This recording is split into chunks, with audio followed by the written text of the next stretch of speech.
Welcome to Expat Experts, to another episode. Today I'm really happy to have with me Mike. Hi. We met each other like virtually due to Impro Jungle, like improvisational theater. Another guest who comes from improv, like in this show. There was another one? Yeah, I had quite some people from improv in Greece at the beginning of the season. So let's see if I can start introducing people from improv here in Italy. Yeah. That would be nice also. Welcome, Mike. It's very nice to have you here. So maybe we could start a little bit from the beginning. Where are you from? How did you end it here? I mean, your story, let's say like this. All of it? I'll try to reduce it down into... Yeah, it's a long one, so maybe... It is a little bit of a long one. As we get older, it becomes longer. I'm from Denver, Colorado, so I'm American. And I was born and raised there. A lot of times I get this question like, oh, but don't you have like a mom or dad who's from Italy? I really had no connection with Italy until I was at university, and I went to university in a different city in Portland, Oregon. And there was an opportunity to go on a study abroad program. And I took that opportunity. Actually, I didn't even get into we had to apply through my university to go on the various different opportunities that there were. And I didn't get into the Australia program. Okay. And so there was only a few left that I could apply to. And Italy happened to be one of those. And I kind of just was like, all right, I guess Italy, Australia seemed cool. I don't know, growing up in Denver, I was very into the outdoors and the wilderness. And Australia seemed like it had a version of that I hadn't experienced. Like, oh, that's cool. But I didn't get in. And so I ended up getting accepted to go to Italy. And when I went on that program, something kind of clicked for me that hadn't clicked for me before, which was I was pretty good. I think I had a natural talent kind of hidden underneath there to speak languages. And I don't know, maybe had I gone to Iceland, I would have spoken Icelandic. I don't know. Okay. But when I was there and with this program in Siena, Italy, it was really fun, and I was really drawn to this idea of every day trying to go have a conversation with people and maybe not understanding everything, and then just getting a little bit more from that. And this program had host families, and so I lived with a host family. And so at the end of my kind of 3.5, 4 months there, I couldn't say that I was fluent, but I was really comfortable with getting around and talking to people, and that's something for me in what I had done in school. Up to that point, I hadn't ever really done that. I hadn't had that experience of seeing yourself speak another language and actually do it, and through that gaining all of this other insight that you get on your own culture, on yourself. And so I thought that was fantastic. And I had 1.5 years to go to graduate, and so I went back and spent that year and graduated. And during my kind of last year at university, I was in touch with people in Siena, and it's like I didn't feel like I had finished my experience, and it would be interesting going back. And this was like in 2001, really 2001, 2. The world was a little bit of a different place. It was a little bit easier to be here with kind of less, I guess, legal status. So I wasn't necessarily illegal, but it was a little bit easier to find a way to be here as an American visa without the process. And so I was able to kind of go back to that same school. And I didn't really have much of a plan. When people said like, oh, what are you going to do when you finish university? A lot of people kind of had a plan. I'm going to grad school, or I'm going to travel for a year, and then I'm going to come back and do this thing. And I just said, I'm going to go to Italy. And honestly, I don't know, in some ways that was, I guess maybe brave. In some ways it was a little bit naive too, in retrospect. But that's what my plan was, and that's what I did. And so I went back to Siena, and I was doing kind of anything that I could, but I had been in touch with the person who was the co-director of this program that I was involved with. And I was kind of marginally involved with the program there, like if they needed some like heavy thing moved from a room to another. And then I was teaching English. That's kind of like a thing that you can just kind of find. And I'd already worked with kids when I was when I was younger, and found a job teaching English in kindergartens. Okay. And so back then I had the energy to do that. To deal with the kindergarten to deal with room, lots yeah. of little kindergartners. And it was fun, and I had a good time. And then kind of as things evolved, I created a closer relationship with this person who was the co-director, and she was really also into kind of creating a program that was very language immersive. And the person that she was co-director with was much more into doing art and having a program that focused on students who were interested in either being artists or focusing on art itself. And so they ended up kind of going separate ways.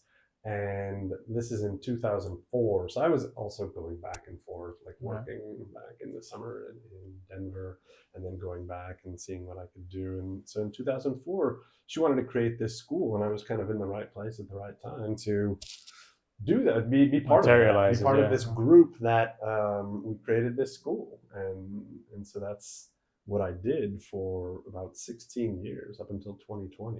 Nice. Was this program to learn Italian, or it Yes. was okay? Yeah, okay, yeah. Or it was just like a random program of I go to Siena and I know what happens. And you do what I did, just like you live there. Yes. So the idea there that this model of study abroad, which is very it's very common with U.S. based universities, also some others as well, but in Europe, you have Erasmus, where you have just all of these universities that are kind of already interconnected with one another. And so if you want to go to another country for an experience, you just go to the office at your university and they say, okay, you can go here, here, here. And they kind of set it up for you. What they don't set up through Erasmus is all of like the kind of local logistics and getting students. They kind of say like, okay, you go there, Spain, but it's on your own, and like here's the address of the university, and you have to figure it out, which I think is a good thing in the end. I think that gives the Erasmus students quite a lot to do. Life experience. Absolutely. The U.S. universities are a little skeptical of that, and maybe skeptical of their own students' ability to actually deal with so what they want is they want a little bit more in place as far as structure to be able to help the students kind of navigate everything. But on the same side, what that does is it creates the opportunity for some programs that want to do this to really get students close to the local culture, which often the Erasmus student, you might have a specific an individual who's really good at finding ways to be involved, but a lot of times they end in this bubble of Erasmus. The Erasmus bubble, and I mean certainly that exists in a lot of American programs, but this particular program, so we had partners with lots of U.S. universities that would agree to that the students would take academic courses. And so we worked with university professors or our own professors. And my job wasn't to do any of the academic stuff. My job was, I was the coordinator for all the host families. So all the students coming to this program, no matter their language level, they could be beginners or advanced students. They had to live with host families. And then everybody else also had to do volunteer work. So it was through service learning is what... kind of there's lots of different ways to call that, civic engagement, things like that. But for us, it was a way to have students as really part of their Italian language experience out in the community doing things with local organizations. And so my job was to manage the host families and create all of these opportunities for students. Yeah. I mean, funny enough, the only experience that I did abroad in sense of like doing community stuff and not learning languages, I was in US, I was in the UK doing like language exchange programs on summers. And the only one that I did in like service work was here in Italy. Really? in Brescia. So I know what you're talking about. What was that? What did you do? Basically, we did the deforestation and work in a forest and then clearing paths and putting signs for trekking paths and everything. It was pretty cool.